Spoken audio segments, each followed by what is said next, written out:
Hello everyone, आप सभी का स्वागत है मेरे channel tricky chemistry basics by Suman Negi में।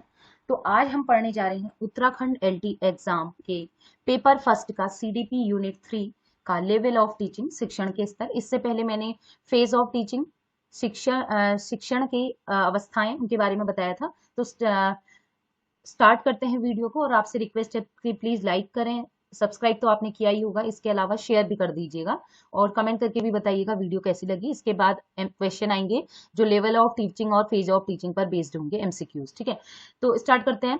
इन दिस टीचिंग प्रोसेस, जो टीचिंग प्रक्रिया होती है, content is a crucial aspect without which teaching is not possible. The teaching approach can transform the same content from thoughtless situation to thoughtful one. Therefore, the teaching process which involve a continuous sequence of action can be divided into three levels. ठीक है, ये कह रहा है शिक्षण जो level होता है, शिक्षण प्रक्रिया की अगर बात करें, मैंने पहले भी बोला था जब हम टीचिंग की बात करेंगे तो इसका मतलब केवल पढ़ाना नहीं होता है। टीचिंग का मतलब है हम पढ़ा रहे हैं और बच्चा उसको नॉलेज को ग्रेस्प कर रहा है और बच्चे में चेंजेस आ रहे हैं, तो ये पूरी प्रक्रिया टीचिंग के अंदर आता है। टीचिंग और लर्निंग दोनों आएगी इसमें और रिजल्ट भी होगा। ठीक है, तो शिक्षण प्रक्रिया में ये कह रहा है कंटेंट, सामग्री, वो बहुत महत्वपूर्ण है। कह रहा है जिसके बिना हम पढ़ा ही नहीं सकते या शिक्षण टीचिंग कर ही नहीं सकते। तो इसमें क्या होता है, जो थॉटलेस सिचुएशन है, मतलब एक ऐसा व्यक्ति जिससे क्या है, थॉटलेस है, कोई विचार नहीं है, उससे वो किस में कन्वर्ट हो जाएगा, थॉटफुल लेवल में पहुंच जाएगा। ठीक है, कि वो सोचने लग गया, विचार करने लग गया। ठीक है, तो ये कह रहा शिक्षण प्रक्रिया जो है सतत क्रियाओं की एक श्रृंखला होती है। ठीक है, सतत प्रक्रियाओं की श्रृंखला होती है, मतलब जो शिक्षण की प्रक्रियाएं होती हैं उसमें कंटिन्यूअसली बहुत सारे एक्शन किए जाते हैं, तो उसको 3 लेवल पे डिवाइड किया जाता है। ये तो अब हम बात कर रहे हैं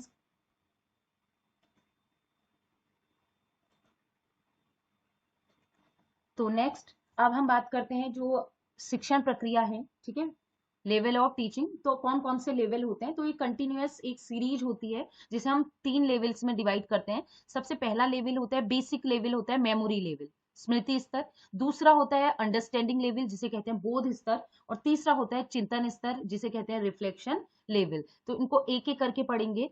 ठीक है, तो देखिए बच्चों, ये मैंने डायग्राम के थ्रू भी दिखाया गया है। थॉटलेस मेमोरी लेवल जो होता है, पहला लेवल एक थॉटलेस टीचिंग है। इसमें टीचिंग प्रक्रिया हो रही है, शिक्षण हो रहा है, लेकिन थॉटलेस है, विचारहीन है, कोई विचार नहीं है, क्वेश्चन मार्क ही बना हुआ है। ठीक है, कोई थॉट्स नहीं है, तो केवल मेमोरी, केवल याद रहता है चीजें। ठीक है, दूसरा लेवल होता है बच्चों अंडरस्टैंडिंग लेवल, जिसे बोध स्तर कहते हैं। तो यहाँ पर थॉट आने लग गए, दिमाग में थॉट आने लग गए हैं। देखिए इसमें ये सेटिंग सेटिंग के जैसे होता है ना, बिल्कुल वैसा बना हुआ है सर्किल। तो ये जो होता है सेटिंग की प्रक्रिया, मतलब ऑन गोइंग प्रोसेस में चल रही है, तो थॉट इसको आने लग गए, तो ये थॉटफुल टीचिंग होती है, जिसे अंडरस्टैंडिंग लेवल, बच्चा समझने लग गया है। और तीसरा होता है हाईएस्ट लेवल टीचिंग का, रिफ्लेक्टिव लेवल, जिसे कहते हैं अपर थॉटफुल टीचिंग लेवल। ठीक है, जब बच्चा क्या होता है, रिजल्ट निकालने लगता है, मतलब उसको पहले कुछ नहीं पता था, फिर उसको नॉलेज हो गई, थॉट बनाने लग गया, और बाद में उसने क्या किया, कंक्लूजन, जब वो कंक्लूजन देने लग गया या डेली लाइफ की चीजों से जोड़ने लग गया या उनका अप्लाई करने लग गया एप्लीकेशन, तो ये होगा रिफ्लेक्टिव लेवल। जो हमने सोचा था वो हमारे कार्य में अगर झलक दिखाई दे रही है तो हो जाएगा रिफ्लेक्टिव लेवल। ठीक है, अब इन्हें हम एक एक करके डिस्कस करेंगे लेवल ऑफ टीचिंग को। तो पहला लेवल होता है मेमोरी लेवल, इसे कहते हैं स्मृति स्तर। तो इसमें आपको दिखाई दे रहे हैं कि एक बच्चा है, ठीक है, एक टीचर है। ये देखिएगा पहले डायग्राम में टीचर है, टीचर बच्चे को ए फॉर एप्पल बोल रहा है। ठीक है, और बच्चा बोल रहा है ए फॉर एप्पल। दूसरे डायग्राम में दिखाया है मेमोरी, तीसरे डायग्राम में दिख रहा है बच्चा हाथ उठा रहे हैं। ठीक है, तो मतलब एक शॉर्ट में मैं पहले बताऊंगी, सारे फिर पॉइंट डिस्कस करेंगे।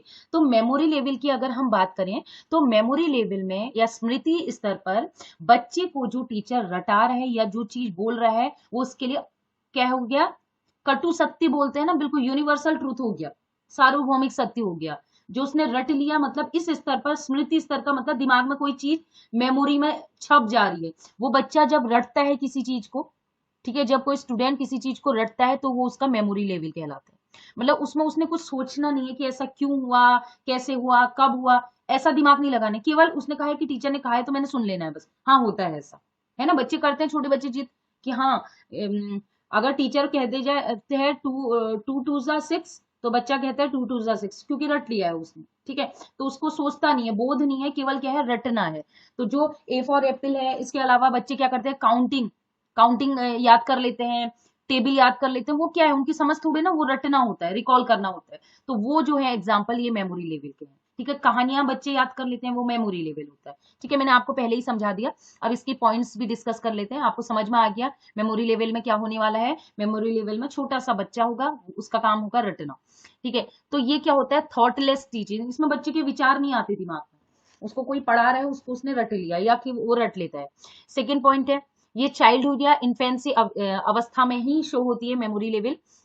चाइल्डहुड या इन्फेंसी स्टेज में आपने अक्सर देखा होगा, आपने सुना होगा कि जो छोटे बच्चे होते हैं उनकी क्या होगी, रटने की क्षमता ज्यादा होती है। अगर आपसे कहा जाए आप रटिए, तो आपकी तुलना में जो छोटे बच्चे होंगे ना, मैंने खुद स्कूल में एक्सपेरिमेंट किया है, क्लास 6 के बच्चे और क्लास 10th के बच्चों को मैं पीरियोडिक टेबल पढ़ाती थी, तो क्लास 6 के बच्चे क्लास 10th से जल्दी पूरी पीरियोडिक टेबल सुना दे रहे। क्यों? क्योंकि उनका मेमोरी लेवल जो होता है, स्मृति स्तर, वो ज्यादा पावरफुल होता है बजाय 10th के, ठीक है। तो चाइल्ड और इन्फेंसी स्टेज में मेमोरी लेवल का सबसे ज्यादा यूज किया जाता है। नेक्स्ट पॉइंट है, बच्चे intellectual development of child takes place in this initial stage. तो बच्चे का जो बौद्धिक बुद्धि का विकास है, इसी स्टेज से, इसी अवस्था से क्या होता है, प्रारंभ होता है। Such learning situation are developed at this stage that the students could easily memorise content taught, ठीक है। जो भी बच्चे को चैप्टर पढ़ाया जाता है, उसके प्रश्न उत्तर को याद करना, वर्ड मीनिंग याद करना, वो अच्छे से रट लेता है। तो वो ये स्टेज है, इसमें जो भी आप सिखाओगे बच्चों को, तभी कहते हैं ना, छोटे बच्चे को जो भी आप सिखाओगे वो क्या कर लेगा, उसको आसानी से याद कर लेगा। नेक्स्ट पॉइंट है, student could easily memorise the content taught at this stage, emphasis is on recall और क्रेमिंग। क्या होता है, ये वो स्टेज होती है जिसमें जो भी सामग्री बच्चे को दी जाती है उसको याद कर लेता है, रटने पर जोर दिया जाता है और याद करने पर जोर दिया जाता है, रिकॉल करने पर, स्मरण पर, और क्रेमिंग मतलब रटने पर जोर दिया जाता है। नेक्स्ट है, the cramming memory gives knowledge of fact but does not give their understanding. बच्चे क्या करते हैं, फैक्ट जैसे यूट्यूब पे भी आते हैं फैक्ट, उनको सुन तो लेते हैं, रट तो लेते हैं, याद तो हो जाते हैं उनको, लेकिन ऐसा क्यों हुआ, कैसे हुआ, कब हुआ, ये मतलब जो होता है ना अंडरस्टैंडिंग, वो डेवलप नहीं हो पाती, ठीक है। केवल उनको शब्द याद हो गए कि हाँ ऐसा कहा गया था, fact. Meaningful related content is easy to remember while redundant object are difficult. ये कह रहा है जो मीनिंगफुल होते हैं, थोड़े आसान होते हैं, उनको तो बच्चा आसानी से याद कर लेता है, कुछ ऐसी चीजें होती है जो अनावश्यक होती है, ठीक है। रिडंडेंट रिडंडेंट, तो ये क्या होता है, जो डिफिकल्ट, ये क्या है, डिफिकल्ट चीजें अनावश्यक है, उनको याद रखना थोड़ा सा टफ होता है, ठीक है। To understand anything children keep it in their mind in the form of picture or symbol. For example, when a story is told to him them they retain the shape of the characters of that story in their mind. This is generally called memory level of teaching, ठीक है। बच्चे को किसी भी बात को समझने के लिए चित्र या प्रतीक के रूप में अपने दिमाग में रख लेता है। जब कोई बात सुनता है तो अपने दिमाग में एक चित्र बना लेता है। तो उदाहरण के लिए जब कोई उनको कहानी सुनाई जाती है, तो वो क्या है, काल्पनिक पात्र बना लेता है अपने दिमाग में, ठीक है। उसी को कहते हैं स्मृति लेवल, ठीक है। तो जो हमारी मेमोरी होती है वो भी दो टाइप की होती है, एक तो लॉन्ग टर्म, एक शॉर्ट टर्म। लॉन्ग टर्म कुछ चीजें ऐसी होती है हमें लंबे समय तक याद रहती हैं, बचपन की चीजें भी याद रखती है, और कुछ चीजें ऐसी होती हैं जो हमें शॉर्ट टर्म के लिए याद होती है, कुछ ही टाइम के लिए याद होती है, कुछ टाइम बाद हम भूल जाते हैं। तो मेमोरी के वो पढ़ने की जरूरत नहीं है। अब देखिए मैं आपको बता देती हूँ कि जो हमारी स्मृति लेवल होता है, स्मृति स्तर है, मेमोरी लेवल है, इसके लिए हर्बर्ट नाम के जो हमारे फिलोसफर हैं, हर्बर्ट ने मॉडल दिया था, हर्बर्ट ने प्रपोज किया था model of memory level teaching का। थोड़ा सा इसको डिस्कस कर लेते हैं। 4 पॉइंट्स पे, 4 पक्षों पर इस पर फोकस किया गया था। ध्यान, फोकस, सिंटेक्स वाक्यात्मक, सोशल सिस्टम सामाजिक प्रणाली, और सपोर्ट सिस्टम समर्थन प्रणाली पर यह आधारित था। मेमोरी लेवल टीचिंग की बात करें तो सबसे पहले फोकस की बात करें तो इसका काम क्या था कि छात्रों में फोकस, जो ध्यान की बात करते हैं, तो इसका ध्यान में क्या था कि मेमोरी लेवल टीचिंग पे क्या होगा कि छात्रों में कुछ जो कैपेबिलिटीज हैं, उनकी क्षमताएं विकसित करना, जैसे मेंटल एस्पेक्ट ऑफ ट्रेनिंग, उसके मानसिक पहलू के प्रशिक्षण किया जाएगा, ठीक है। उसको प्रैक्टिस कराई जाएंगी, जैसे टेबल याद कराते हैं ना, लर्न कराते हैं, तो ये वही चीज है, mental aspect of reasoning. Providing knowledge of fact, उसको फैक्ट बताया जा सकता है, तथ्यों का ज्ञान दिया जा सकता है। रिमेंबर लर्निंग फैक्ट, जो फैक्ट हैं उनको पहले तो हमने ज्ञान कराया, फिर हमने कहा इसको याद करो। और to recall fact learned and resubmit them, ठीक है। उससे कहा जाता है काउंटिंग, पढ़ो, रटो, टेबल याद करो, पहाड़ी सुना, वो करो, और लास्ट में उससे कहते हैं सुनाओ हमें, ठीक है। तो ये इसमें आता है। नेक्स्ट है सिंटेक्स या वाक्यात्मक। The memory level teaching system has been divided into 5 stages. इन्होंने क्या किया, इसको 5, अगर वाक्यात्मक की बात करें तो हर्बर्ट ने क्या किया, इसको 5 पदात्मक प्रणालियों में विभाजित किया, किसको, वाक्यों को, ठीक है। पहले उन्होंने बोला कि introduction and preparation and statement और पर्पस। उन्होंने बोला जो भी टॉपिक की हम बात करें उसका परिचय देंगे, उसकी तैयारी कर लेंगे, और उद्देश्य भी हमें क्या होंगे, क्लियर होने चाहिए। इसके अलावा नेक्स्ट होगा प्रेजेंटेशन किया जाएगा, ठीक है। उसके अलावा तुलना की जाएगी, ठीक है, कंपैरिजन किया जाएगा, ठीक है। नेक्स्ट होगा कंक्लूजन एंड जनरलाइजेशन, लास्ट में निष्कर्ष निकाला जाएगा। और नेक्स्ट जो पॉइंट है वो है एक्सपेरिमेंट और प्रैक्टिस कराई जाएंगी, ठीक है बच्चों को, ठीक है। ये सब मेमोरी लेवल की बात हो रही। इसके अलावा सोशली अगर बात करें, सोशल सिस्टम में, तो सोशल सिस्टम में हमें देखा गया है कि टीचर इसमें ज्यादा एक्टिव होता है बजाय बच्चे की। मेमोरी बच्चे को रटाने हैं तो टीचर करवा रहे हैं सारी चीजें, तो इसमें टीचर ज्यादा एक्टिव रहता है, डोमिनेट करता है। नेक्स्ट है he present content present the content in front of students, control their action and provide inspiration. Teacher का काम इसमें क्या है, वो कंटेंट प्रोवाइड करेगा स्टूडेंट्स को और कंट्रोल भी करेगा। हो सकता है वो ना ध्यान दे रहे हो सकता है वो ज्यादा ओवर एक्साइटेड हो रहे हो, ठीक है, तो उनको कंट्रोल करने का काम भी टीचर का रहेगा। इसमें टीचर का मेन रोल मानते हैं मेमोरी लेवल पे Herbert. Students have accessory position, इनका सहायक स्थान, उसका प्राइमरी था, वो ज्यादा एक्टिव होता है, ये थोड़ा सा क्या होता है, सहायक स्थान है, गौड़ स्थान होता है स्टूडेंट का, छात्रों का।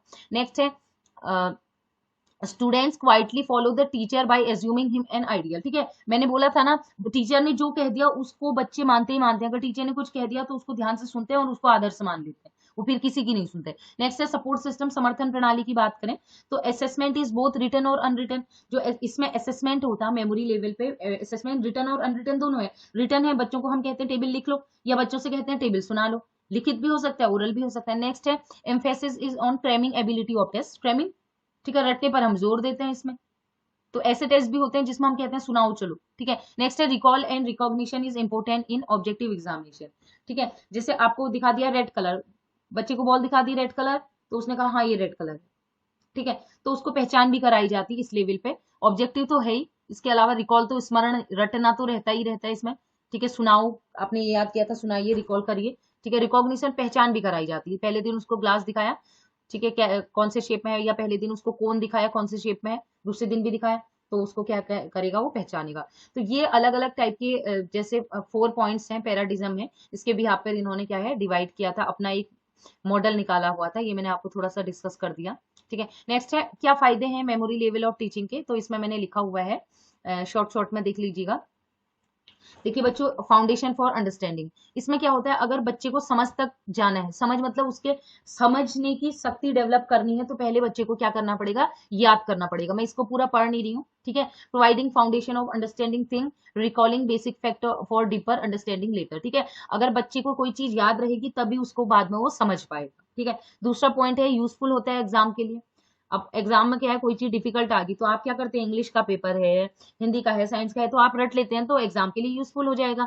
इसके अलावा बिल्डिंग वोकैब, ठीक है, वोकैब बच्चों को बहुत जल्दी याद हो जाती है, ठीक है। वोकेबुलरी जो है बच्चों को बिल्कुल शब्दावली अच्छे से याद हो जाती है, एक एक शब्द, एक एक लेटर उनको याद हो जाएंगे। जैसे एरोप्लेन की स्पेलिंग क्या है, वॉच की स्पेलिंग क्या है, एप्पल की स्पेलिंग क्या है, ठीक है, तो स्पेलिंग भी याद कर लेते हैं। बिल्डिंग मतलब वोकैब भी इनकी अच्छी हो जाती है, ठीक है, वर्णमाला। टाइम एफिशिएंसी, इसके अलावा आपको पता है स्मृति लेवल पे अगर ज्ञान प्राप्त करना है मेमोरी लेवल पे, तो आपको पता है टेबल बच्चे कितनी जल्दी याद करते हैं, आपसे भी स्पीड में सुना देंगे वो, ठीक है, तो ये टाइम भी बचाएगा आपका। नेक्स्ट है हिस्टोरिकल कंटेंट, जो इतिहास से संबंधित, इतिहास की ऑलमोस्ट सारी चीजें समझने वाली नहीं रटने वाली होती है। सुना है ना आपने, इतिहास रटने वाला है, तो उनको याद रखना है, तारीखें याद रखनी है, घटनाएं क्या हुई थी याद रखने हैं, आंकड़े याद रखने हैं, तो इससे अच्छा मेमोरी लेवल से अच्छी कोई चीज नहीं हो सकती, ठीक है। नेक्स्ट है बेसिक स्किल भी डेवलप करता है। आपको पता है कि मेमोरी लेवल ये लिख रहा है core skill development, memory level learning can specially help develop core cognitive skills जैसे अटेंशन, सेंसिटिविटी, मेमोरी, रिकॉल, ठीक है। तो ये कह रहा है अगर क्या है जो मेमोरी लेवल है वो अच्छा डेवलप है, तो उससे जैसे सेंसिटिव है उसका अटेंशन अच्छा रहेगा, उसकी जो रिकॉल करने की कैपेसिटी है वो अच्छी रहेगी, ठीक है। तो नेक्स्ट अगर बात करते हैं कल्चर और ट्रेडिशनल नॉलेज, तो रटने से जैसे हम कोई चीज बताते बच्चों को, कहानियां सुनाते, तो उनके दिमाग में रहेगी, मेमोरी लेवल पे रहेगी। तो क्या होता है, कहीं ना कहीं कल्चर और ट्रेडिशनल नॉलेज लेने के लिए भी हम क्या करते हैं, बच्चों को कहानियां सुनाते हैं, बताते हैं ना बच्चों को ऐसा ऐसा हुआ था, तो उनके बच्चों के दिमाग में रहता है। तो ये काउंटिंग, जैसे बच्चे काउंटिंग करते हैं उसमें हेल्प करता है, टेबल याद कर लेते हैं उसमें हेल्प करता है, वर्ड मीनिंग बच्चों को अच्छे से याद होती है, हमसे अच्छे से याद होगी, पीरियोडिक टेबल भी आती, पोइट्री कविताएं बिल्कुल अच्छे से याद होती, तभी तो देखो बच्चों छोटे लेवल पे, छोटी कक्षाओं में आपको पता है कहानियां, कविताएं, वर्ड मीनिंग टेबल यही पूछते हैं ना। उसका रीजन है क्योंकि वो लेवल उन्हीं बच्चों के लिए है, उन बच्चों के लिए मेमोरी लेवल बना होता है। लिंग्विस्टिक स्पेलिंग, ठीक है, स्पेलिंग याद करना, मंथ के नाम याद करना, क्या क्या हिस्टोरिकल इवेंट किस महीने, कौन से मंथ कौन से डेट में हुए थे, स्टेट के नाम, उनकी जो वो है राजधानियां हैं, कैपिटल्स, उनके नाम बच्चों को याद रहते हैं, आप देखिएगा। ठीक है, तो अब ये तो होगी मेरिट। अब बात करते हैं क्या क्या डिमेरिट है। डिमेरिट है, एक तो पहला है लैक ऑफ अंडरस्टैंडिंग, बच्चा रट तो लेता है, समझ नहीं पाता। अगर मैडम ने बोल दिया 2 2 6 तो बच्चा रट लेगा उससे 2 2 6, वो सुनेगा ही नहीं। वो ये नहीं सोचेगा कि वास्तव में 2 2 4 ही होता है, 6 नहीं होता। तो समझ विकसित नहीं हो पाती, केवल रट लेता है। बच्चे कहते हैं ना जो रटते हैं वो समझते नहीं। सेकंड पॉइंट है लिमिटेड क्रिटिकल थिंकिंग। इसके अलावा जो क्रिटिकल थिंकिंग होती है उसका अभाव पाया हो जाता है, क्योंकि बच्चा केवल रट रहा है। ठीक है, वो विश्लेषण, मूल्यांकन या समस्या, कोई समस्या उत्पन्न हो रही है उसका समाधान नहीं निकाल सकता। इसके अलावा आपको पता है मेमोरी लेवल एकदम रिजिड होता है। रिजिड मतलब जो कह दिया तो कह दिया। रिजिड मतलब मेमोरी मतलब कोई चीज है वो याद करनी है तो याद करनी है, क्यों हुई कैसे हुई इससे हमें कोई फर्क नहीं पड़ता, बस हमने रट ली वो चीजें। ठीक है, तो ये रिजिड रिजिड होता है और इसमें क्या होता है, फ्लेक्सिबिलिटी नहीं होती। नेक्स्ट है ओवर एम्फेसिस ऑन रिकॉल, और इसमें सबसे ज्यादा रटने पर जोर दिया जाता है मेमोरी लेवल पे। ठीक है, नेक्स्ट है शॉर्ट टर्म रिटेंशन। ये क्या होता है, मेमोरी का ऐसे भी रहता है कि कुछ समय के लिए याद होती है, कुछ समय बाद भूल जाते हैं। मैंने बोला था ना अभी मेमोरी दो टाइप की होती है, मतलब कुछ कुछ केस में ऐसा होता है कि वो थोड़े शॉर्ट टर्म के लिए आपको याद रहती है। नेक्स्ट है बच्चों रिड्यूस्ड क्रिएटिविटी। तो आप अगर सोचो टेबल बच्चे ने रट ली, कहानी रट ली, कविता रट ली, इसके अलावा काउंटिंग जो 1 2 3 4 है ये रट लिया, तो रचनात्मकता नहीं है, वो उसको लिख नहीं पाएगा, समझ नहीं पाएगा, दैनिक जीवन में यूज नहीं कर पाएगा। ठीक है, तो आप लोग हेडिंग हेडिंग पढ़िएगा, मैं इसीलिए समझा रही हूँ शॉर्ट में, मैं लाइनों को नहीं पढ़ रही हूँ क्योंकि मैंने पढ़े, मुझे पता है कि उसमें क्या वो करना है। ठीक है, नेक्स्ट है difficulty in real word application. मैं वही कह रही हूँ, वास्तव में जो चीजें हो रही हैं, ठीक है, उस चीज का क्या है, बच्चों को वास्तविक जीवन में जो अनुप्रयोग होते हैं, वास्तविक जीवन में जो आपने जो चीज पढ़ी उसका वास्तविक जीवन में प्रयोग आप नहीं कर पाएंगे, क्योंकि आपने कोई चीजें केवल चीजें रटी हैं, आपको समझ ही नहीं आई, तो आप अपनी रियल लाइफ में उसको लाइफ में कैसे इम्प्लीमेंट कर पाओगे, तो पॉसिबल नहीं। तो नेक्स्ट है बच्चों अंडरस्टैंडिंग लेवल, बोध स्तर। अब बच्चे ने चीजें रट ली, अब आप समझ गए छोटा बच्चा था, छोटी क्लास क्लास के बच्चे थे, उनको हमने सब रटा दिया, हमने टेबल रटा दी, हमने काउंटिंग रटा दी, उनको कहानियां रटा दी, उनको सारे जो जितनी भी कंट्रीज हैं रटा दी, उनके कैपिटल्स रटा दिए, सारे स्टेट रटा दिए, है ना, कैपिटल्स उनकी रटा दी। अब आपको क्या करना है, उनके दिमाग में समझ विकसित करनी है। ठीक है, मुझे समझ विकसित करनी है। ठीक है, तो क्या होगा, अंडरस्टैंडिंग लेवल, थॉटफुल, तो इसको बोलते हैं, मैंने वही बताया था थॉटफुल टीचिंग। इसमें बच्चे के दिमाग में क्या है, थॉट जो है, विचार विकसित होने लगते हैं। ठीक है बच्चे, जैसे इसमें दिखाई दे रहा है पहले डायग्राम में टीचर क्या कर रही है, प्रेजेंटेशन के माध्यम से बच्चे को समझा रही है, तो उनके दिमाग में पहले उन्होंने रटा हुआ था, अब वो चीजों का, जैसे उन्होंने पढ़ा था कि हमारे क्या है, 2 लंग्स हैं, हार्ट में हार्ट जो होता है, हृदय, उसमें 4 चैम्बर होते हैं, लब डब की आवाज आती है। ठीक है, वो केवल रटता था, अब उसके समझ में आने लगी, उसने प्रेजेंटेशन देखा, उसने कहा वास्तव में अच्छा ऐसा होता है, अब मतलब हमारे शरीर में ऐसा होता है, वो समझने लग गया, उसके दिमाग में क्या हो रहा है, समझ विकसित हो रही है। तो ये होता है बोध स्तर बच्चों, जब चीजों की जानकारी होने लगती है, जब वो गलत को गलत कहने लग जाता है कि हाँ ये चीज गलत है, सही, और अगर सही करना है, अगर टेबल है 2 2 4 6 नहीं कह रहा था और रटा था, 2 2 4 क्यों होगा, क्यों होगा, समझ गया है कि क्यों ऐसा होना चाहिए। तो इसको बोलते हैं मिडिल लेवल टीचिंग, शिक्षण का मध्यतम स्तर होता है। ये एडल्ट स्टेज होती है, जो एडल्ट होते हैं बच्चे, ठीक है, 10 12 साल से ऊपर के बच्चे, उनमें क्या पाया जाता है, ये अंडरस्टैंडिंग लेवल होती है। It includes those students whose intelligence develop and whose objectives of memory level are achieved. Then teaching is taken towards understanding level. जब कह रहा है ऐसे बच्चे जिनका मेमोरी लेवल अचीव हो जाता है, जो स्मृति स्तर के जो उद्देश्य होते हैं, जो हमने डिसाइड किया था कि मेमोरी लेवल के जो भी ऑब्जेक्टिव्स होंगे बच्चे ने प्राप्त कर लिए, वो रट ले रहा है, वो सुना दे रहा है, ठीक है, चीजों की पहचान कर ले रहा है, जब वो चीजें प्राप्त हो जा रही है स्मृति स्तर की या मेमोरी लेवल की, तब वो किस में जाता है, किस ओर को मूव करता है, समझ के स्तर, मतलब अंडरस्टैंडिंग लेवल की ओर को मूव करता है। नेक्स्ट है in which instead of memorising the student by rote, all the aspect of topic are explained to them in detail. ठीक है, so that their brain can understand the aspect of that episode and understand the differences between them. In this the teacher gives more emphasis on presentation during teaching. मैंने आपसे बोला कि मैंने आपको छोटे बच्चे जब मेमोरी लेवल पता है, मैंने बता दिया कि 2 लंग्स हैं बच्चों, 2 आईज हैं, इसके अलावा हार्ट में 4 चैम्बर होते हैं, और बच्चे ने रट लिया वो मेमोरी लेवल। अब मैंने प्रेजेंटेशन के माध्यम से उसको रियल में दिखाया, ये देखो बच्चों 1 2 3 4 काउंट करो, देखा उन्होंने जिस तरीके से आवाज आ रही, तो ये क्या हो गया कि इन्होंने क्या किया, रटने की बजाय वास्तव में जो चीजें हैं उनको समझ में आया। ठीक है, तो वास्तव में उन चीजों को समझा, तो ये लेवल होता है बोध स्तर। ठीक है, तो बच्चा जो काउंटिंग कर रहा था या टेबल रट रहा था, तो टेबल को उसने मल्टीप्लाई करना, पॉजिटिव करना सीख लिया। तो मल्टीप्लाई करना सीख लिया तो समझ गया कि रटना नहीं है, उसको क्या है, समझना है कि मल्टीप्लाई करते हैं तो ऐसा आता है। ठीक है, चलिए नेक्स्ट पॉइंट बात करते हैं कि क्या क्या मेरिट्स हैं, क्या क्या विशेषताएं हैं, एक प्रकार से क्या क्या गुण हैं अंडरस्टैंडिंग लेवल ऑफ टीचिंग के।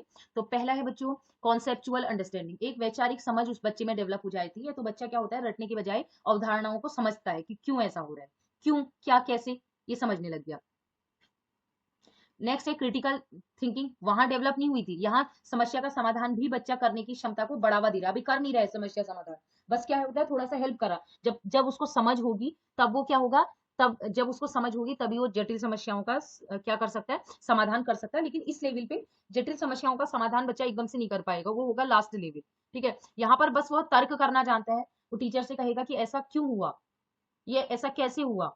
ठीक है, समस्या को हल करने लायक बोध स्तर में अभी वो बच्चा नहीं बना है। नेक्स्ट है प्रॉब्लम सॉल्विंग स्किल्स। देखो बच्चों, इसने प्रॉब्लम सॉल्विंग नहीं लिखा है, स्किल्स। ये क्या होता है, इस लेवल पे हम क्या करते हैं, बच्चे को क्यों, कब, कैसे कहना, मतलब वो क्वेश्चन पूछना शुरू करता है। तो हम क्या कर रहे हैं, कहीं ना कहीं उसको थोड़ा सा प्रमोट कर रहे हैं कि वो क्या करेगा, प्रॉब्लम को भी सॉल्व कर दे। लेकिन इस स्टेज में बच्चा प्रॉब्लम को सॉल्व नहीं कर पाएगा। ठीक है, केवल हम प्रोत्साहित कर रहे हैं। नेक्स्ट लेवल, नेक्स्ट पॉइंट है एप्लीकेशन ऑफ नॉलेज। ठीक है, encourage student to apply what they have learn in real life situation. Real life situation में जो भी उन्होंने सीखा, तो उसके उसके लिए एनकरेज करते हैं बच्चों को। ठीक है, नेक्स्ट है इंटीग्रेशन ऑफ आइडियाज। इसके अलावा क्या होता है, जो भी आइडियाज हैं, ठीक है, उनको इंटीग्रेट करना, उनका विश्लेषण करना, उनको एनालाइज करना। तो और इसके अलावा क्या कहते हैं, आलोचना करना। आलोचना का मतलब नेगेटिव ही नहीं होता, पॉजिटिव भी होता है। ठीक है, ऐसा क्यों हुआ, कैसे हुआ, कब हुआ, जब बच्चे ऐसा क्वेश्चन करने लग जाता है तो इसका मतलब वो एनालाइज करने लग गया है। नेक्स्ट है एक्टिव लर्निंग। इसके अलावा वो एक्टिवली पार्टिसिपेट करता है, जैसे वो प्रेजेंटेशन खुद दे सकता है इसमें। ठीक है, कि अब उसने पढ़ लिया, उसने रटा था, उसके बाद उसने समझ लिया कि हाँ ऐसा होता है, अब वो खुद प्रेजेंट कर रहा है। तो एक क्या होता है, हाई लेवल डेवलप, मतलब वो भी डेवलप होती है उसके अंदर, उच्च स्तरीय सोच और कौशल का विकास होता है। ठीक है, रचनात्मकता का विकास है। इसके अलावा इंक्वायरी बेस्ड लर्निंग, ये तो मैंने बता दिया, बच्चे ने क्वेश्चन करना है टीचर से, ऐसा क्यों हुआ, जिज्ञासा होगी इस लेवल में। इस लेवल पे जो होती है एडल्ट स्टेज में, बच्चे के अंदर जिज्ञासा होती है बहुत ज्यादा, वो छोटे बच्चों में भी होती है, ऐसा कुछ नहीं है। नेक्स्ट है प्रॉब्लम बेस्ड लर्निंग। ठीक है, समस्याओं जो होती है, समस्याओं पर आधारित ही हम फैक्ट बच्चों को पढ़ाते, कोई फैक्ट पढ़ाया, केवल रटाया नहीं, उनको दिखाया भी कि वास्तव में ऐसा हो रहा है। तो बच्चा पूछा क्यों हो रहा है ऐसे, क्योंकि उसका दिमाग अभी इतना डेवलप नहीं हुआ कि वो उसको जनरलाइज कर ले कि ऐसा था इस फैक्ट में, इसलिए ऐसा हुआ, ये होता होगा। उसने मतलब ये नहीं सोचा कि हाँ यार, कि इसमें ऐसा दिखाया है तो जरूर ऐसा हुआ होगा। जैसे बद्रीनाथ केदारनाथ में देखिए आपदा आई थी, ऐसा क्यों हुआ होगा, अगर वो बच्चा निकाल लेता है कि क्या क्या रीजन हो सकते हैं, तो वो होता है क्या, हायर लेवल। ठीक है, लेकिन यहाँ पर अभी बच्चा समस्या का समाधान नहीं कर पा रहा। इसके अलावा बच्चे के अंदर असेसमेंट और अंडरस्टैंडिंग, अंडरस्टैंडिंग वो तो मैंने आपको बता दिया कि क्या होता है, चर्चाएं, डिस्कशन करेगा, प्रेजेंटेशन करेगा। ठीक है, लेकिन अभी क्या है, केवल उसको समझ डेवलप हुई है, समस्याओं का समाधान यहाँ नहीं होगा। तो ये थे हमारे क्या है मेरिट्स से।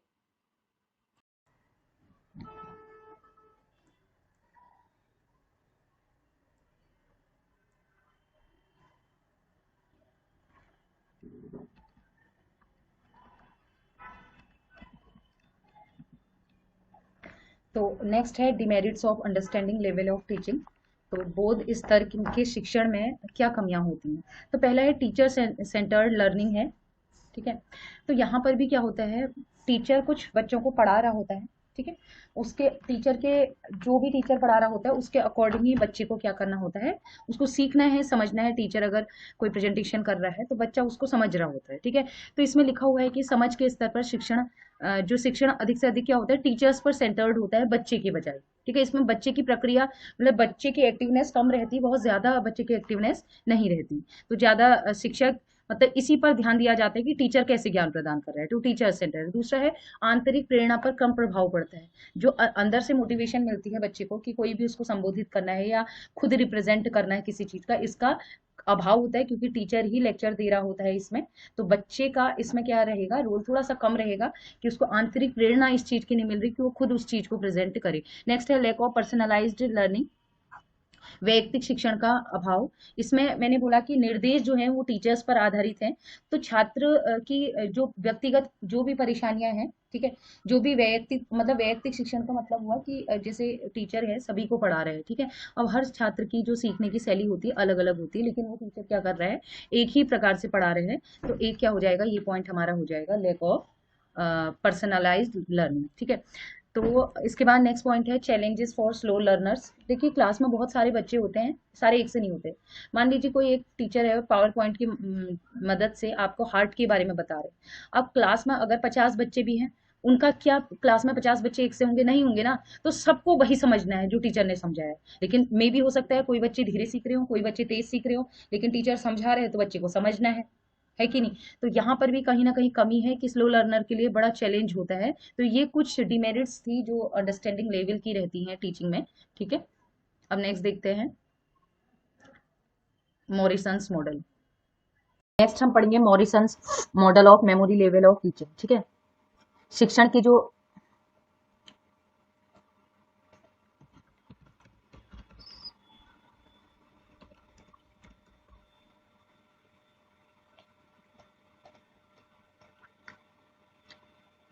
अब हम नेक्स्ट पढ़ेंगे Morrison's model of understanding level of teaching. जब आप बात करते हैं बोध स्तर की शिक्षण की, तो वो मॉडल दिया था मॉरिसन्स ने। इन्होंने भी 4 फैक्ट लिए थे, फोकस, ठीक है, सिंटेक्स, वाक्यांश, सोशल सिस्टम, सामाजिक प्रणाली और सपोर्ट सिस्टम।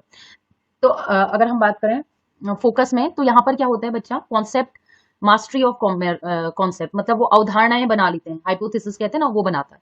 सिंटेक्स वाक्यांश की अगर बात करें, तो जो अंडरस्टैंडिंग लेवल होता है, समझने का स्तर है, इसको मॉरिसन ने 5 पार्ट्स में डिवाइड किया। एक होता है एक्सप्लोरेशन, जिसमें अन्वेषण वो करता है, एनालिसिस करता है। इसके अलावा प्रेजेंटेशन प्रस्तुतिकरण करता है। इसके अलावा सम्मिलन, ठीक है, एसिमिलेशन करता है, मिक्सिंग अप करता है कॉन्सेप्ट्स का। इसके अलावा नेक्स्ट है ऑर्गेनाइजेशन, मतलब जो भी कॉन्सेप्ट है उनको ऑर्गेनाइज करने का काम करता है, संगठित करता है। और रेसिटेशन उसकी क्या करता है, पुनरावृत्ति करता है, ठीक है। बहुत ज्यादा डिटेल हमें नहीं करना, इसलिए डिटेल नहीं करना क्योंकि एग्जाम में जितना आएगा उतना ही बताऊंगी, वीडियो काफी लेंथी हो जाती है, ठीक है। चलिए हम बात करते हैं नेक्स्ट सोशल सिस्टम की, सामाजिक प्रणाली की। तो सोशल सिस्टम कैसा रहता है, जब टीचर और स्टूडेंट्स के बीच अंडरस्टैंडिंग लेवल की टीचिंग होती है, तो टीचर का बिहेवियर क्या होता है, कंट्रोल ऑफ, उसके बच्चे के व्यवहार को कंट्रोल करता है। तो बच्चे की समझ पॉजिटिव नेगेटिव दोनों हो सकती है किसी कॉन्सेप्ट को लेके, तो उसको बिहेवियर कंट्रोल का भी काम करते हैं। इसके अलावा इसमें टीचर और स्टूडेंट दोनों एक्टिव रहेंगे। इसके अलावा छात्र क्या होता है, अपने विचार प्रस्तुत कर सकता है। वो तो आपको पता ही, मैंने बोला है, टीचर ने कुछ पढ़ाया, उसने उस चीज को समझा और उसने रिएक्शन दे दिया। वो पॉजिटिव भी हो सकता है, नेगेटिव भी हो सकता है, ठीक है। बोथ एक्सटर्नल और इंटरनल मोटिवेशन आर यूजफुल। इसमें क्या होता है, इंटरनल मोटिवेशन भी मिलता है, उसको खुद से भी मिल सकता है और बाहर से भी मोटिवेशन इसमें मिल सकता है। Teachers remain active in first 2 step social system, while both the teacher and student remain active in last 3 step. ये कह रहा है 5 स्टेप दिए हैं, इनमें से शुरू के 2 स्टेप में हो सकता है टीचर ज्यादा एक्टिव हो, लेकिन बाकी 3 स्टेप में टीचर और स्टूडेंट दोनों एक्टिव होते हैं, कह रहा है, ठीक है। नेक्स्ट सपोर्ट सिस्टम, जो समर्थन प्रणाली होता है, जैसे इसमें अगर हम बात करें, जैसे लिखित है, वाणिज्य है, ओरल, इस ऐसे ऑब्जेक्टिव्स सपोर्ट मेथड्स हैं, ठीक है। तो इसका पर फोकस किया जाता है। लिखित है, ओरल है, ओरली हम कोई चीज वो कर रहे हैं, ठीक है। डिस्कशन हो रहा है, जैसे वाद विवाद होता है, ये भी उसमें आ जाता है, वाद विवाद है। निबंध आप लिख रहे हैं, अपने मन के विचार इसमें लिख रहे हैं, ठीक है। तो ये सब चीजें आ जाएंगी। अब लास्ट और हाईएस्ट लेवल का जो टीचिंग होती है वो होता है रिफ्लेक्शन लेवल ऑफ टीचिंग, ठीक है, चिंतन स्तर। तो बच्चों इसको सिंपल लैंग्वेज में बताऊं तो चिंतन स्तर क्या है, जब आप क्या करते हैं ना, आपने कोई चीज याद करी, याद करने के बाद आप समझ गए पॉजिटिव और नेगेटिव है, तो जब आप उसको जनरलाइज करते हैं, जनरलाइज मतलब उसका सामान्यीकरण करते हैं, तो उसे कहते हैं चिंतन स्तर। मैं एक एग्जांपल दे रही हूँ। आपने एक लेबोरेटरी में एक्सपेरिमेंट किया, आपने कहा कि किसी अम्ल में, एसिड में, जब आप सोडियम बाइकार्बोनेट डालते हैं तो बुलबुले उठते हैं, बुलबुले उठ रहे हैं, ठीक है। तो आपने अलग अलग एसिड डाल के देखे, तो आपने बार बार देखा कि उसमें बुदबुदाहट की आवाज आई और बुलबुले निकल रहे हैं। तो आपने जनरलाइज कर दिया, अभी तो आपकी सोच डेवलप हुई कि भाई बुलबुले निकलेंगे जिस एसिड को। फिर आपने कहा कि किसी भी एसिड को जब मैं डाल रहा हूँ तो बार बार बुलबुले उठ रहे हैं, मतलब बुलबुले उठ रहे हैं, बुलबुले कब उठते हैं, तो आपने कहा जरूर कोई ना कोई इसमें गैस बन रही है, तो गैस बनने पर ही बुलबुले उठते हैं, ठीक है। तो आपने जनरलाइज किया कि ये है जो ये रिएक्ट कर रहे हैं, रिएक्ट करने पर ये गैस है, ये गैस निकल रही है बुलबुलों के रूप में, इसलिए उसमें बुदबुदाहट की आवाज आ रही है, एफरवेसेंस आ रही है। तो आपने जनरलाइज कर लिया, तो इसको कहते हैं चिंतन स्तर, ठीक है। ज्यादातर जो बुद्धिजीवी लोग होते हैं वो इसी स्तर के होते हैं। वैसे चिंतन स्तर जो होता है, जिसे रिफ्लेक्शन लेवल कहते हैं, ये बहुत हाईएस्ट लोगों के लिए होता है, सब में ये विकसित नहीं होता है। एक प्रकार से सोचो, एक ज्यादा एज वाली जो होता है उन्हीं का होता है चिंतन स्तर। ऐसा जरूरी नहीं है ज्यादा एज वालों का ही हो, लेकिन ये डेवलप जो होता है प्रौढ़ावस्था में ही होता है ज्यादातर में, कुछ कुछ हो सकते हैं। तो ये हाईएस्ट लेवल ऑफ टीचिंग है as well as thinking level of person, जो किसी भी पर्सन का जो उच्चतम जो दिमाग का लेवल होता है, जो वो सोच सकता है। जैसे आइंस्टीन है, आइंस्टीन ने कितनी कितनी चीजें सोच ली, ठीक है, तो उसने क्या क्या चीजें एक्सपेरिमेंट अपना मानसिक उससे समझ के, और उसने एक्सपेरिमेंट करके नई चीजें उसने इन्वेंट कर दी, वही है उसका चिंतन स्तर। आप लोग अगर कोई चीज नई चीज नहीं कर पाए, मतलब आपका चिंतन स्तर तक पहुंचे ना मैं ना आप। The pupils occupy the primary place whereas the teacher occupies the secondary place। इस प्रकार का जो रिफ्लेक्शन लेवल होता है, रिफ्लेक्शन लेवल ऑफ टीचिंग जो है, इसमें क्या रहता है, इसमें जो स्टूडेंट है उसका प्राइमरी स्थान, जो प्राथमिक स्थान होता है वो टीचर का गुण, मतलब इसमें टीचर ने जो कुछ भी पढ़ाया है उसके आधार पर उसको दैनिक जीवन में अगर वो प्रयोग कर पा रहे हैं, उसका चिंतन कर पा रहे हैं, तो हम कहेंगे कि ये लेवल अचीव हो गया। तो जब हम अंडरस्टैंडिंग लेवल पार कर देते हैं बच्चे, मेमोरी के बाद अंडरस्टैंडिंग, अंडरस्टैंडिंग के बाद जब अंडरस्टैंडिंग भी अचीव हो जाती है, समझ भी बच्चे में विकसित होगी, तब वो चिंतन तक पहुंचता है। बाल्यावस्था था, रटा उसने, फिर आया एडोलोसेंस स्टेज में, एडल्ट स्टेज में आया, तो उसमें समझ विकसित हुए। उसके बाद में उसने जनरलाइज किया कि ऐसा है तो इससे ये निकलेगा, और तो वो होती है ज्यादातर एडल्ट स्टेज आफ्टर, आपका मान के चलिए कि आफ्टर 18 जो है वो एडल्ट उसमें आता है, प्रौढ़ावस्था में आता है, ठीक है। शब्द याद नहीं आ रहा एकदम से। At this level problems are is identified defined the solution. ये मैंने कहा इसमें प्रॉब्लम्स को आइडेंटिफाइड पहचान भी करेंगे और उसका समस्या का समाधान भी करेंगे। तो ये वो लेवल, अभी तक हम समस्या को समझ रहे थे अंडरस्टैंडिंग लेवल में, ठीक है। और प्राइमरी लेवल में तो क्या हो रहा था, मेमोरी लेवल में रट रहे थे समस्या को। सेकेंड उसमें क्या हो रहा था, हमने क्या किया, उसको समझ गए चीजें ऐसे हो रही हैं, और बाद में क्या है उसका चिंतन करके जो रिफ्लेक्शन लेवल है उसका समाधान भी खोज दिया। तो समाधान खोज दिया तो मतलब आपने रिफ्लेक्शन लेवल अचीव करता है। लेकिन ये डिपेंड करता है जो स्टूडेंट है उसकी चॉइस पर डिपेंड करता है कि उसका इंटरेस्ट है या नहीं है, वो इसका मतलब वो क्या करना चाह रहा है, इस प्रॉब्लम को सॉल्व करना चाह रहा है या नहीं चाह रहा है। इसके अलावा मैंने एक बताया था कि जब आप अंडरस्टैंडिंग लेवल अचीव कर लोगे, मेमोरी लेवल फिर अंडरस्टैंडिंग लेवल, उसके बाद ही ये लेवल मिल सकता है। ये नहीं कि आपको सीधे रिफ्लेक्शन, सीधे चिंतन स्तर तक पहुंच गए, ये पॉसिबल नहीं है। एक एक स्टेप को पार करना पड़ेगा, एक एक सीढ़ी को कदम रखना पड़ेगा, तब आप यहाँ तक पहुंचे। नेक्स्ट है the role of teachers in this level of teaching is democratic. Teachers का रोल क्या होता है, प्रजातांत्रिक होता है इसमें, ठीक है। सारे बच्चों के लिए क्या होगा, एक सा रहेगा, और वो अपनी नॉलेज को फोर्स नहीं करेगा। बच्चे बच्चे क्या होगा, अपनी इच्छा अनुसार अपने टैलेंट को डेवलप करेंगे, और सारे बच्चों में अलग अलग कैपेबिलिटी डेवलप होगी। अब बात करते हैं मेरिट ऑफ टीचिंग। तो जो रिफ्लेक्शन लेवल ऑफ टीचिंग है या चिंतन स्तर की क्या गुण है, तो एक तो इसके अलावा क्रिटिकल थिंकिंग का विकास होता है, ठीक है।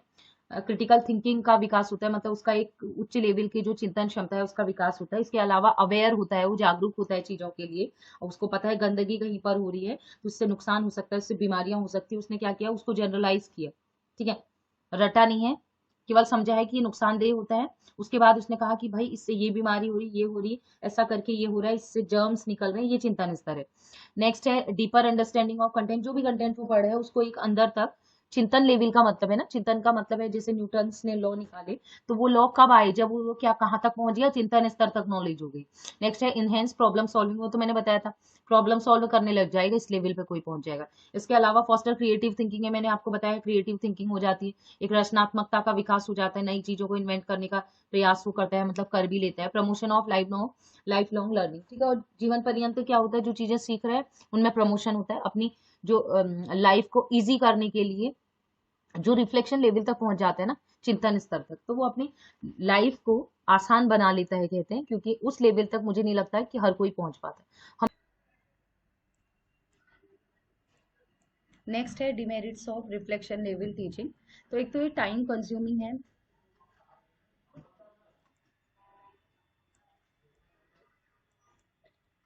नेक्स्ट है demerits of reflection level teaching. तो एक तो क्या होता है, देखिए चिंतन स्तर का ये अवस्था रहती है, तो इसमें क्या होता है, बहुत ज्यादा टाइम बीत जाता है। जो एजुकेशनल थिंकर्स की बात करें तो वो थिंकर्स ऐसे नहीं बन गए, वो क्या है, बहुत समय, जैसे अगर कोई फिलोसफी, किसी पर्टिकुलर उसकी फिलोसफी वो कर रहे हैं, कोई बुक्स लिख रहे हैं, तो उसमें वो क्या होता है, टाइम टेकिंग होता है।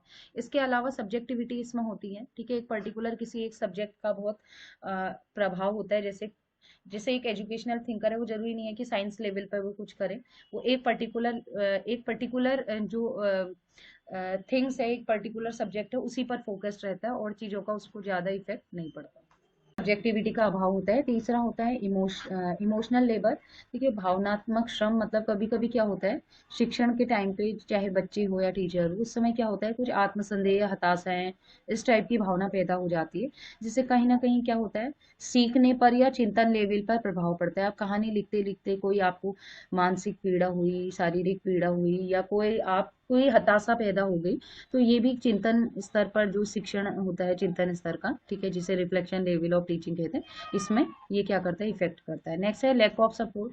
देखिए जो चिंतन लेवल का टीचिंग होता है, इसमें कहीं ना कहीं जो मार्गदर्शन है इसकी कमी होती है। अगर कोई एजुकेशन थिंकर बन रहा है ना, तो वो स्वयं से बन रहा है, उसको कोई सपोर्ट नहीं कर रहा, कोई मार्गदर्शन की जरूरत नहीं है, मतलब मार्गदर्शन कोई नहीं प्रदान करता, इसीलिए सब थिंकर नहीं बन जाते, ठीक है।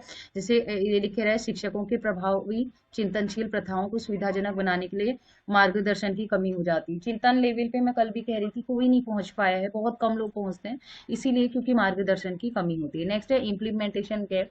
देखिए हमने मेमोरी लेवल इजी था, अंडरस्टैंडिंग लेवल भी इजी था, कोई समझाने वाला था, लेकिन ये जो वो लेवल होता है, इसमें क्या होता है, हम पढ़ तो लेते हैं चीजों को, लेकिन जब अंतर्दृष्टि की बात आती है, उसको इम्प्लीमेंट करने की आती है। हमने किताब में पढ़ लिया कि हाँ ये ट्रांजिस्टर है, इसकी कार्यप्रणाली है, लेकिन जब इम्प्लीमेंट करने की बात आती है, चिंतन लेवल पे उसको एनालिसिस करने की बात आती है, तो हम वहां पर कहीं ना कहीं चूकते हैं। आप देखिए, आप इतनी सारी किताबें पढ़ते हैं, लेकिन वहीं अगर आपसे कहा जाए ये सब चीजें आपने फिजिक्स के फैक्ट पढ़े हैं, चलिए एक वॉशिंग मशीन बना के दिखाए, तो आप नहीं कर पाएंगे। तो ये है इम्प्लीमेंटेशन गैप है, पढ़ लेते हैं लेकिन उसको इम्प्लीमेंट नहीं कर पा रहे। नेक्स्ट है रिसोर्स कंस्ट्रेंट्स। तो संसाधनों की कमी है बहुत सारी जगहों पर। आप देखते हैं, चाहे आप पीएचडी करते हैं तो आप देखते हैं कि वहां पर क्या होता है, संसाधनों की कमी होती है, जिसके कारण कहीं ना कहीं उस लेवल तक आप नहीं पहुंच पा रहे हैं। तो चिंतन स्तर की भी बात करें, चिंतन स्तर को प्राप्त करने के लिए क्या होता है, चिंतनशील प्रथाएं या जो भी आपको चिंतन स्तर प्राप्त करना है, तो उसके लिए क्या है, चाहे आपको समय चाहिए, प्रशिक्षण चाहिए, ट्रेनिंग चाहिए, या फिर टेक्नोलॉजी चाहिए, उसका अभाव होने के कारण कहीं ना कहीं क्या होता है, वो लेवल हम प्राप्त नहीं कर पाते। ठीक है। इसके अलावा जो चिंतनशील वो होता है, स्तर होता है, वो क्या करता है, जो भी चेंजेस हो रहे हैं उनको क्या करता है, उनका विरोध करता है, ठीक है। ये इसमें लिखा हुआ है, देखिए आ रहा, हम जो बहुत सालों से चला है, हम उन्हीं चीजों में ढलते जाते हैं, नई चीजों को क्या करते हैं, अडॉप्ट नहीं करना चाहते। तो ये भी कुछ रीजंस हैं, इतना ज्यादा इसको वो नहीं करना है, ठीक है। जवाबदेही संबंधी चिंताएं हैं। और इसी प्रकार एक है कल्चरल एंड कॉन्टेक्चुअल फैक्टर, सांस्कृतिक और प्रासंगिक कारक भी क्या होते हैं, चिंतन स्तर तक, मतलब आप किसी चीज को सोच रहे हैं, उसको इम्प्लीमेंट करने जा रहे हैं, लेकिन बहुत सारे फैक्टर हैं जो आपके, चाहे सांस्कृतिक हो, प्रासंगिक हो, सोशल हो, तो ये क्या होते हैं, बाधाएं क्या करती हैं उस स्तर।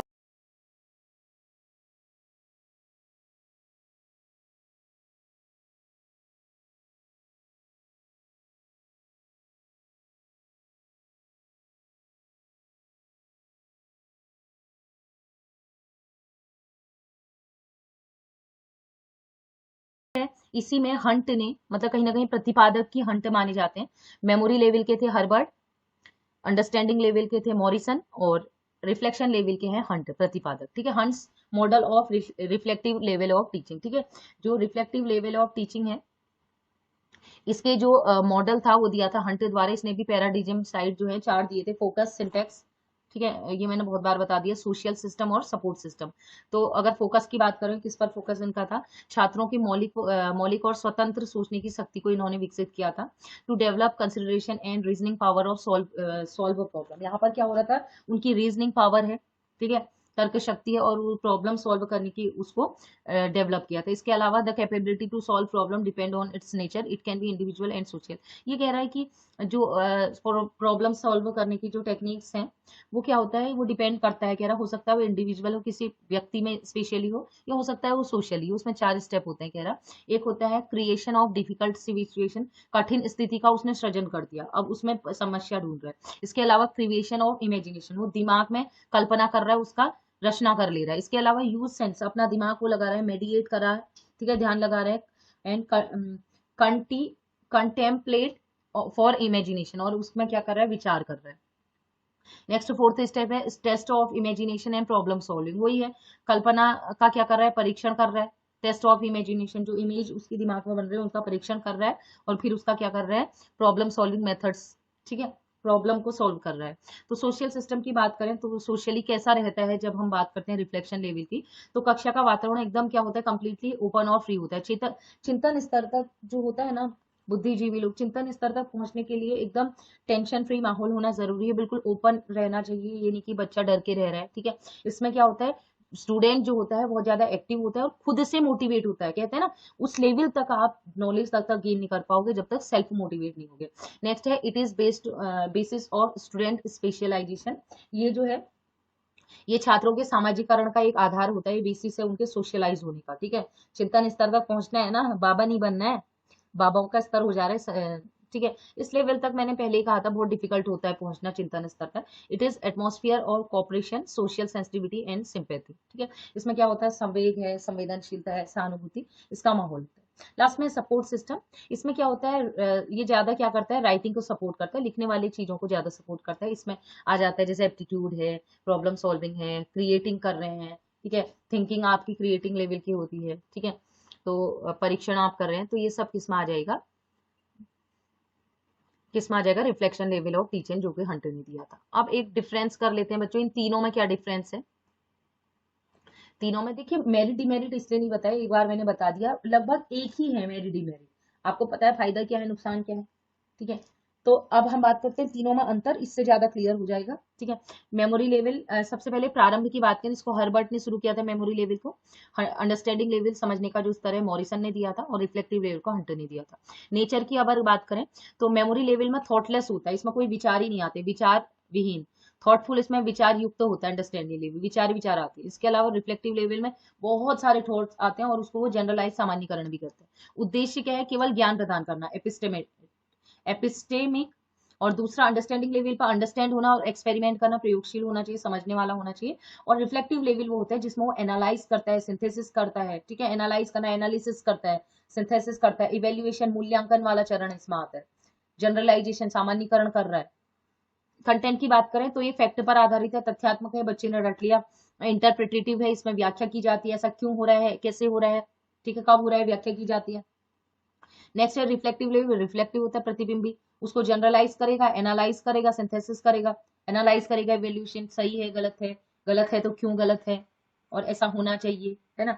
नेक्स्ट है क्लास इन्वायरमेंटल, इसमें मेमोरी लेवल में बच्चा रटता जाता है, निष्क्रिय है, बेकार, इसका कोई यूज नहीं। इसके अलावा अंडरस्टैंडिंग लेवल में थोड़ा सा क्रिटिकल होता है, बच्चा मना भी कर सकता है, आपके अपोजिट भी जा सकता है, तो यहाँ पर आलोचना भी की जा सकती है किसी चीज की। इसके अलावा रिफ्लेक्टिव लेवल, चिंतन स्तर जो होता है, कॉन्ट्रोवर्सी, सारे बाबा ऐसे याद रखना, सारे बाबा जी लोग कॉन्ट्रोवर्सियल ही होते हैं। चिंतन स्तर वाला जो होता है ना, जब किसी चीज का नियम का वो प्रतिपादन करता है, तो कितनी बार उनसे कहते हैं ना, आपके नियम गलत है। रदरफोर्ड का नियम, ठीक है, वो डाल्टन का नियम दिया, उन्होंने कहा भाई आपका नियम सही नहीं है, नील्स बोर ने कहा मैं बनाऊंगा, रदरफोर्ड ने कहा मैं बनाऊंगा, तो वही चीज है। इसके अलावा लर्निंग स्ट्रक्चर की बात करें तो मेमोरी लेवल में जो है रिलेशन, डिस्क्रिमिनेशन, सफिक्सेस, इनके बारे में बात की जाती है। इसके अलावा अगर इसकी बात करें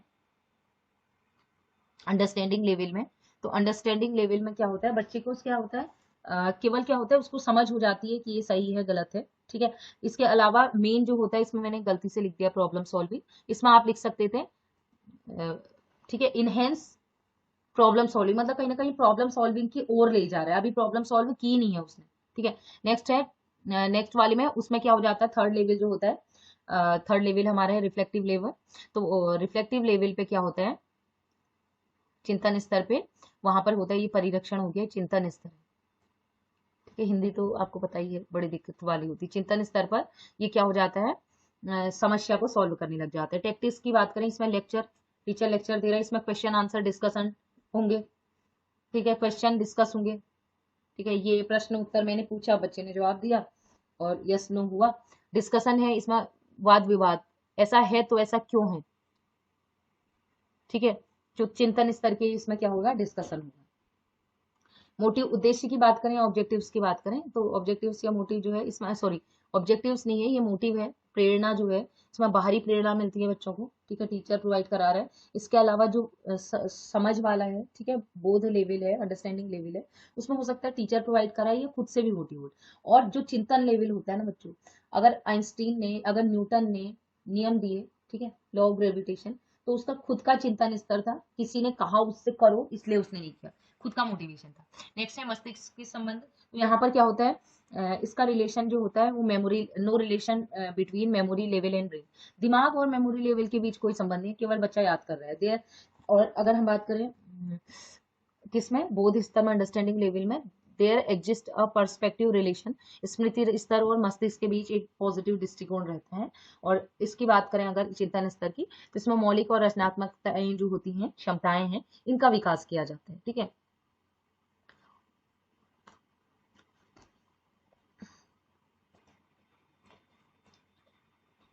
नेक्स्ट है इवेल्युएशन। टेस्ट की बात करें तो टेस्ट में आपको पता है मौखिक लिखित टेस्ट ले सकते हैं, मुझसे पूछ सकते हैं टेबल सुनाओ, वो सुनाओ, लिखवा सकते हैं। ठीक है, वाक्य पूर्ण करने के लिए। इसमें क्या रहता है, इसमें मौखिक भी होता है, लिखित भी होता है, ऑब्जेक्टिव एमसीक्यूज भी होते हैं, मल्टीपल वो भी रहते हैं। और इसमें क्या होता है, ऐसे टाइप होते हैं, जैसे इवेल्युएशन करना है, मूल्यांकन करना है, ऐसे कोई भी हम टॉपिक दे देते हैं, उसमें बच्चा लिख रहा है निबंध, तो वो अपने मन के विचार भी लेता है, चिंतन स्तर पर चला जाता है। ठीक है, तो ये हो जाएगा तीसरा लेवल।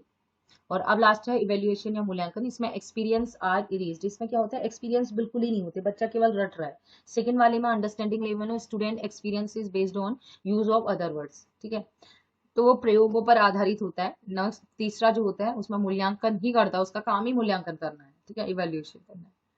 चलिए, तो इस प्रकार